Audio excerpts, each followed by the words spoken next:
செதுக்கு வச்ச கவிதை இந்த நேசம் இப்பிறப்பும் எப்பிறப்பும் தொடரும் இந்த பாசம்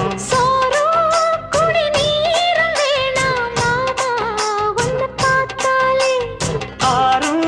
பசியாரும் தானாச மொழி கேட்டாலே ஒன்ன பிரிஞ்சிருக்க தன்னன் தனிச்சிருக்க அம்மம்மாடி அப்பப்படி என் மனசு ஒத்துக்காது செந்தூர பாண்டிக்கு ஒரு சோடி கிளி கூட